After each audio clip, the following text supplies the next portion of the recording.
Hey, what's going on everybody? My name is Fibs and welcome back to a brand new video. Today I'm going to be showing you how to solve one of the common problems that you have once you get to the end game of Palworld and you're wanting to breed and pass down particularly IVs, but also sometimes the passive skills, whatever it is that you're looking to pass down.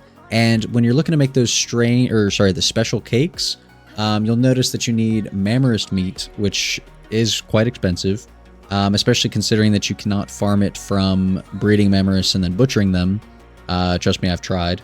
And yeah, so sometimes it can be kind of a pain in the butt to collect. But today I'm going to be showing you how to alleviate most of that issue. So with the addition of the vegetable cake, doubling all of the eggs that are produced by your pals, and then if you get yourself a Grintail, Grintail increases the chance of getting 2 eggs when you pick one up by 75%.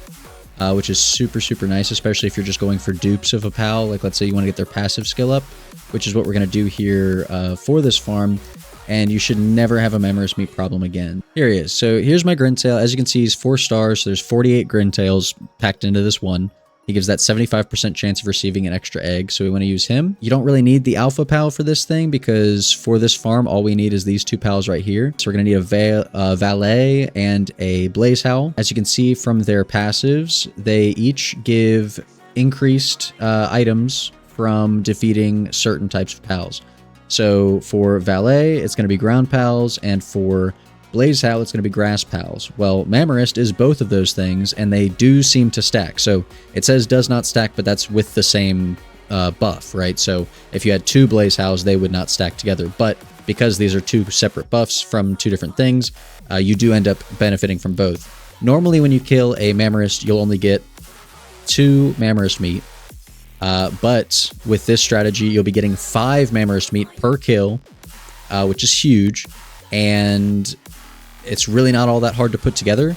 You just go, you farm a bunch of the vegetable cakes, you throw any number of combination of pals that you have into the breeder. I'll have a link in the description to palworld.gg. They have a breeding calculator that will actually show you everything that makes a pal that you're looking for. So if you're looking for Blaze Howl, you type in Blaze Howl, it will give you every single pal combination that you could use to make Blaze Howls. Same with VAELET, whatever you want to use that for, you can put them in there. And all we need is 48 of them. Smash them all together. We don't care about the stats because all we're using them for is their partner skill. And now I will say for VAELET, you don't need to craft anything to get his buff, right? But for Blaze Howl, you do. So if you want to use this grass pal buff, do not forget to make the Blaze Howl saddle. If you don't make the Blaze Howl saddle, you will not benefit from that 80% drop bonus from grass pals. So to recap, make a bunch of vegetable cakes, get your 2 pairs of pals to make your Blaze Howls and your Valets, get a Grintail. You could do the same method if you want to get 48 Grintails. You could plug him into that breeder as well. Make sure you get him all the way maxed out so you have that double chance, or that 75% chance to get double pal eggs. And that will make the whole thing, all of your breeding experience, much smoother. And then from there, you equip the 2, and now let's go hunt ourselves some Mammorests. The 2 big spots that I see are right here in this this little island area, which I've never really had to leave. And I believe there's one other big spot. So if you go to your Palpedia, go to Mammorest, go to Habitat, you can see here, technically they spawn in the starting area, but not as often, obviously, as some other places. In this area, it's really just the Star Wing or whatever it is, and Mammorest. This area is decent as well, and then all the way up here, there's just a lot more variety up there, so that's kind of why I stick to this area. It's all of the ground pals pretty much during the day are going to be Mammorest, so super easy. So let's go ahead and head over that way. Thankfully, I live right next door, but most of these Mammorests that spawn are in the 30s, so they shouldn't be too hard to kill if you're at the point where you're looking to breed using those types of cakes anyway.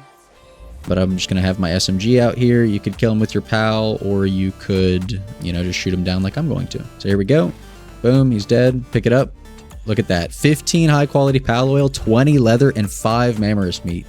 I mean, you're knocking out, you know, multiple birds with one stone here, or multiple mammoths with a couple of bullets, whatever you want to make the saying be. And I have literally not had a problem making those special cakes anymore ever since I've been doing this. So those 2 pals are a huge. Technically, there's 3 pals: Grintail, Blaze Howl, and VAELET. Huge investment. My valet is not even maxed out. You could probably get closer to maybe even 6 drops because I'm missing the 10%. I need a couple more copies of him, which are breeding right now. But yeah, so once you have that down, I mean, all the other ingredients are relatively easy. I will say you could use the same breeding method for the Terra version of the Wooloo, or the Woolipop. Sorry, Pokemon name mix up. The Woolipop Terra is the one that drops the caramel cotton candy, which you need for these cakes. And if you farm a bunch of those, get their farming level up, you shouldn't have a problem with that either. For the special cakes right there, the caramel cotton candy. As you can see, I have 15,000, and that's literally just been from... I have 2 of them over here on my other base that are just... I mean, I think it's only 2, as far as I remember. Yeah, so I have 2 Woolipops that I have maxed out at 4 stars. They have 8 farming from that. I will say that is also because they have Ranch Master. So just to full transparency, that's giving them an extra 2. But even without that, I'm sure 2 or 3 of these and you'd be completely fine. The Woolipop Terra spawns in some weird places. They've got actually their own island off on the like northwestern side of the map. Yeah, so the northwestern part, there's an island where they exclusively spawn. Or again, you could use that breeding calculator, figure out what it is that you want to breed together, breed a ton of these, and then, you know, go about your day. I would also highly recommend a bottleneck that I've been hitting is eggs. And chickpeas are super abundant, you know, in the starting area. So it wouldn't hurt you to go, you know, snag a couple of those, breed them if you want to. It's not super necessary. But if you want to just never have to worry about eggs again, I'm sure that would probably be the most beneficial. I'm sure I'll get around to it.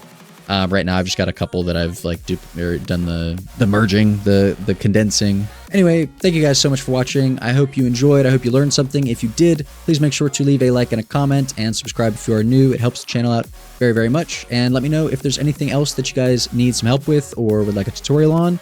And I'd be more than happy to make a video about it. Once again, thank you so much for watching, and I'll see you in the next one.